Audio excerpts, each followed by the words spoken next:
1932 का खतियान जो झारखंडियों की पहचान है, ये बहुत ही संवेदनशील और झारखंडियों की पहचान से संबंधित ये मुद्दा है। क्या हेमंत सोरेन जी की सरकार ने मंत्रिपरिषद में कहा है कि 1932 खतियान में जिनका नाम नहीं है वो बाहर चले जाएंगे?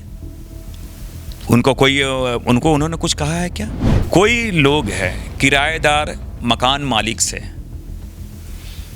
बहुत सक्षम हो सकता है, बहुत धनवान हो सकता है, लेकिन मकान मालिक नहीं हो सकता है ना। कि भारतीय जनता पार्टी, उनके सहयोगी लोग जो हैं, मैं नाम के साथ मैं कहना चाहता हूँ, ये झारखंड को उपनिवेश मान के चलती है, वो चारागाह मान के चलती है।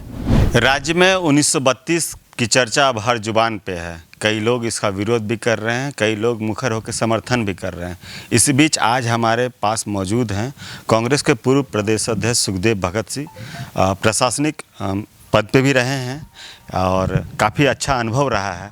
सर, जो दर्शक नहीं जानते हैं आपके बारे में, एक छोटा सा परिचय अगर आप दे पाएँ, कहाँ कैसे कैसे यहाँ तक पहुँचे? निश्चित रूप से मैं डिप्टी कलेक्टर रहा हूँ और बहुत कम समय में 2-3 साल के बाद मैंने रिजाइन किया और फिर राजनीति में आया। कांग्रेस पार्टी ने मुझे टिकट दिया, मैं विधायक बना, लोगों का सहयोग मिलता रहा है और प्रदेश अध्यक्ष भी मैं पार्टी का रहा। और आज मैं ये कह सकता हूँ कि झारखंडी इशू पे बहुत सारी चीज़ें मैं बहुत स्पष्टता के साथ उन चीज़ों को रखने का प्रयास करता हूँ ताकि राज्य हित में वो निर्णय आ सकें। और आज भी 1932 का खतियान जो झारखंडियों की पहचान है, ये बहुत ही संवेदनशील और झारखंडियों की पहचान से संबंधित ये मुद्दा है। और आदरणीय हेमंत सोरेन जी के नेतृत्व में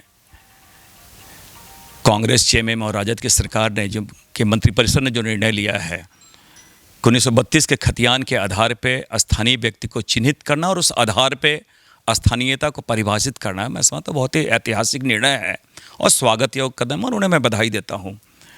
एक विडंबना सी लगती है, मैं इसलिए इस बात कहूँगा, बहुत सारे लोगों ने अलग अलग तरीके से इसको इंटरप्रेट किया है कि 1932 का जो खतियान है ये, और इससे अगर स्थानीय व्यक्ति को अगर हम परिभाषित करते हैं तो संविधान के प्रतिकूल चला जाएगा।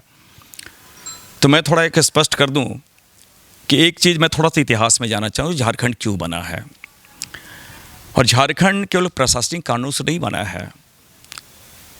ये हम बहुत लक्की रहे हैं कि लगभग देश का 40%, चाहे यूरेनियम हो, बॉक्साइट हो, लोहा हो, कोयला हो, अबरक हो, इवन सोना तक अभी आज के दिनों में है, तो 40% खनिज संपदा का मालिक झारखंड है। और बड़ी बड़ी परियोजनाओं, औद्योगिक जो हमारे कंपनियां, जो कारखाने लगे हैं, एचईसी की बात करें, बोकारो की बात करें, इस प्रकार बहुत सारे हैं कारखाने हैं, खनन कंपनियां, बीसीसीएल है, सीसीएल है, खनिज कंपनियां, बड़े बड़े परियोजनाओं जो सिंचाई के लिए है, चाहे एनटीपीसी की बात करें, तिलैया डैम के मैथन की बात करें, तो उससे डीवीसी की बात करें, झारखंड के लगातार देश के विकास में उन्होंने महत्वपूर्ण भूमिका निभाई और लाखों एकड़ ना केवल उनकी ज़मीनें गई, लेकिन लाखों लोग भी, करोड़ों लोग उससे विस्थापित भी हुए हैं। और जिस निमित्त से मैंने कहा, जिस निमित्त झारखंड बना, उनको आज न्याय देने का एक छोटा सा प्रयास किया गया है, तो कुछ लोग विरोध कर रहे हैं। तो झारखंड गठन का ही तो, यह तो मैं समझता हूँ उनके गठन का उद्देश्य का ही शरण हो रहा है। तो सरकार ने, हेमंत सोरेन की सरकार ने अगर निर्णय लिया तो आज हमें स्वागत करना चाहिए। इसलिए इन चीज़ों को मैंने कहा है। एक बात मैं स्पष्ट कर दूं कि जिन्होंने संविधान की यहाँ बात की है, मैं थोड़ा उन्हें स्मरण दिलाना चाहता हूँ अपने मित्रों को कि एक आधार होता है। जब सरकार कोई निर्णय लेती है तो एक आधार होता है। हमारी सरकार ने, हेमंत सोरेन के नेतृत्व वाली सरकार ने 1932 के खतियान को आधार लिया। उसके आधार पर हम आइडेंटिफाई करें, उनको पहचाने कि झारखंडी कौन है। जिस प्रकार आज़ादी के बाद 1956 में राज्य पुनर्गठन आयोग, स्टेट रीऑर्गेनाइजेशन कमीशन ने एक लिंग्विस्टिक आधार पे, भाषा को उन्होंने आधार माना और भाषाई आधार पे राज्यों का पुनर्गठन किया। जैसे उड़िया बोलने वाले को उड़ीसा बनाया, मराठी बोलने का महाराष्ट्र बनाया, तेलुगु बोलने का तमिलनाडु बनाया, और तमिल बोलने वाले के लिए तो ये पंजाबी बोलने को पंजाब बनाया। तो ये राज्य ने एक लिंग्विस्टिक आधार पर राज्यों का पुनर्गठन किया है। तो उसी प्रकार हेमंत सोरेन ने ये 1932 के खतियान को आधार माना, तो गलत क्या है? सर लेकिन जो कंसर्न अभी है राज्य की जनता का, जो वर्षों से यहाँ पे रह रहे हैं, उनको लग रहा है उनके साथ अन्याय हो जाएगा। आप प्रशासनिक अधिकारी के तौर पे भी रहे हैं। मैं आ रहा हूँ, मैं आप थोड़ा सा फिर पीछे में जा रहा हूँ। मैंने कहा कि थोड़े और याद कर लीजिए। आपने भारतीय जनता पार्टी कुछ अभी कही है कि इसका पोज की है, कुछ तरह से अपने तरीके से उन्होंने रिजेंटमेंट शो किया है। मैं कहना चाहूँ, ये मुगल सराय का नाम उन्होंने पंडित दीनदयाल नगर क्यों किया? मुंबई का नाम मुंबई क्यों आया? अभी मद्रास का नाम चेन्नई क्यों किया? कहीं न कहीं उनके अपने अस्मिता और पहचान से जुड़े हुए उन्होंने फील किया, उसको लिया है। एक तो ये भी हमारा 1932 खतियान हमारे पहचान से जुड़ा हुआ है। क्या हेमंत सोरेन जी की सरकार ने मंत्रिपरिषद में कहा है कि 1932 खतियान में जिनका नाम नहीं है वो बाहर चले जाएंगे? उनको उन्होंने कुछ कहा है क्या? उन्होंने कहा कि हम चिन्हित कर रहे हैं। एक दूसरी बात, इन्होंने पूरी तरह से संवैधानिक प्रावधानों का ही पालन किया है, क्योंकि संविधान, पूरे देश संविधान से चलता है और संविधान का हाईएस्ट इंटरप्रेटर कौन है? सुप्रीम कोर्ट, माननीय सर्वोच्च न्यायालय। और सर्वोच्च न्यायालय ने बहुत स्पष्ट कहा है कि भारत का कोई भी नागरिक हर राज्य का अस्थायी निवासी नहीं हो सकता है। और ये बात मैं नहीं कह रहा हूँ, जो देश का सर्वोच्च पंचायत है लोकसभा के समाचार मंजूषा का आप देख लीजिए कि वहाँ पर पेज जिसे कहा जाए, पेज 8 पे जाकर आप देख लीजिए, 2001 का पूरा उद्धरण आप देख लीजिए क्या वो कहती है। साथ ही साथ मैं उन मित्रों को कहना चाहता हूँ कि जिन्होंने इन बातों को कहा है, उन्हें मैं स्मरण दिलाना चाहता हूँ कि जो वो जिस संविधान को उद्धृत करते हैं, उसी संविधान के 244(1) में 5वीं अनुसूची की बात है। और 5वीं अनुसूची में बहुत जो अस्थायी उपबंध है उसमें स्पष्ट प्रावधान है कि जो आदिवासियों के आर्थिक, सामाजिक, सांस्कृतिक और भाषाई आधार पे उनको संरक्षण देने का प्रावधान है। और गवर्नर उन्हें देखे, महामहिम उन्हें देखे और कोई ऐसी स्थिति ना पैदा हो जाए कि वो आउटनंबर्ड हो जाए, डेमोग्राफी चेंज हो जाए। ये भी संविधान में दिया हुआ है। तो हम उल्लंघन कहाँ कर रहे हैं? एक बात मैं थोड़ा कह दूं कि आपने जिन बातों की इंगित किया कि यहाँ रहने वाले सशंकित हैं, तो हाइपोथेटिकल ये है, काजी जी दुबले के शहर के अंदेशे से क्यों परेशान है? मैं समझता हूँ एक होता ना, जिनके मन में एक लाइन आ जाती है कि मन में सशंकित होने का आवश्यकता तब है जब आपने कोई अन्याय किया। जब आपने अन्याय नहीं किया तो आप डर क्यों रहे हो? और ऐसी तो कोई बातें सरकार ने ऐसी कोई बात नहीं की है। और सरकार के दायित्व तो बनाया, सरकार ने तो चिन्हित करने का एक बीड़ा उठाया, उसके आधार पे स्थानीय नीति हम लागू करेंगे। अभी संलेख आया है, फिर वो अधिनियम आएगा, विधानसभा में अधिनियम आएगा। हमारे माननीय 81 हमारे विधायकगण हैं जो अलग अलग क्षेत्रों से, अलग अलग दलों से रिप्रेजेंट करते हैं, जनता को रिप्रेजेंट करते हैं, 3.25 करोड़ जनता को रिप्रेजेंट करते हैं। जो विसंगतियाँ हैं वो अधिनियम में, जो बिल जब इंट्रोड्यूस होता है उसमें संशोधन की भी प्रक्रिया होती है, उसमें वो ला सकते हैं, कुछ ऐड कर सकते हैं, तो पूरे प्रावधान है। तो मैं समझता हूँ उनसे मेरा विनम्र निवेदन है कि उन चीज़ों को देखकर वहाँ उन चीज़ों को इंगित करें। एक बात मैं स्पष्ट कर दूँ, कोल्हान की कुछ बातें आई हैं, तो जो सर्वे को जो उन्होंने सर्वे माना है, तो आपने देखा होगा मंत्रिपरिषद का आप संलेख देखिए कि 1932 में या उसके पूर्व जी है जिनका नाम उनके पूर्वजों का उनका नाम इंगित होगा। तो जो कोल्हान की बात है, जानते हैं 1897 में वहाँ कैडेस्ट्रल सर्वे हुआ है, 1906 में हुआ है, 1911 में हुआ है, फर्स्ट डिविजनल सर्वे 1912-13 के बाद 1934 में हुआ है। तो कहाँ ये प्रॉब्लम आ रहा? उसके बाद भी एक प्रावधान दिया गया ग्राम सभा। ग्राम सभा लोकतंत्र की बहुत खूबसूरत चीज़ है, जो सबसे छोटी लघु इकाई ग्रामीण स्तर पे लोकतांत्रिक पद्धति से चुनी जाती है। लोग अपना बैठते हैं और पंच परमेश्वर वाला निर्णय करते हैं। तो वो बतला सकते हैं कि मिथिलेश जी भाई आपकी परंपराएं क्या रहती है, आप किन चीज़ों को मानते हैं, आपका रीति रिवाज क्या है, आपका पृष्ठभूमि क्या है, आपके पूर्वज कब आए थे। सारे लोग गांव वाले, और गांव वाले बहुत सीधे साथ देते, भोले भाले, वो कोई गलत निर्णय नहीं करेंगे, वो चिन्हित करेंगे, वो नाम दे देंगे। तो गलत यहाँ पे कहाँ पे? तो मैंने कहा कि चिंतित होने की आवश्यकता नहीं है। और हमारी सरकार के नियत में मैं समझता हूँ कि कोई बहुत स्पष्ट है, वो नियत साफ है और वो चाहती है कि यहाँ के हर नागरिकों का विकास हो, लेकिन जिनके साथ अन्याय हुआ है उनको न्याय मिले। एक बात और आपको कहना चाहेंगे, मैंने कहा जब हमारे करोड़ों लोग विस्थापित हुए, लाखों एकड़ ज़मीन चली गई, तो जाहिर है इस विकास की प्रक्रिया में बहुत सारे बाहर से लोग आए होंगे, हमारे आदिवासी, मूलवासी, अप्रवासी जिसे हम कह सकते हैं, बाहर के लोग आए हैं। बाहर के लोग आए हैं तो यहाँ ज़मीन भी ले होंगे, जगह भी ले होंगे, कोई यहाँ पढ़ाई लिखाई भी होगी। हमने कभी उन्हें बोला कि आप बाहर चले जाओ? किसी ने तो कहा नहीं है। लेकिन मैं उन्हें एक चीज़ स्पष्ट उन्हें बतलाना चाहता हूँ कोई लोग हैं किराएदार मकान मालिक से बहुत सक्षम हो सकता है, बहुत धनवान हो सकता है, लेकिन मकान मालिक नहीं हो सकता है ना। इसलिए हमने कहा कि जो हमने अपनी भूमि दिया है, हम अपनी भूमि दिए हैं, हम अपने यहाँ से विस्थापित हुए हैं, हम सब कुछ किए हैं, और आज हमें कहोगे कि नहीं हमारी संख्या इतनी है, हम ऐसे हैं, तो गलत है ना। ये तो संवैधानिक प्रावधानों का उल्लंघन है। और मैं थोड़ा स्पष्ट कर दूं कि भारत सरकार भी कोई उद्योग धंधे लगाती है, कोई बड़ी परियोजनाएं लगाती है, कोई पॉलिसी ऐसी लाती है, तो देखिएगा कि उन चीज़ों में जो एक्सपोर्ट करना हो तो वो बहुत प्रश्रय देती है, उसमें एक्साइज ड्यूटी कम लगाती है। लेकिन जब इंपोर्ट करते हैं, बाहर से कोई चीज़ मंगाते हैं, उसमें बहुत 300-400% तक वो इंपोर्ट ड्यूटी लगाती है, एक्साइज ड्यूटी। जानते हैं क्यों? कि यहाँ के उद्योग धंधों को संरक्षण मिल सके।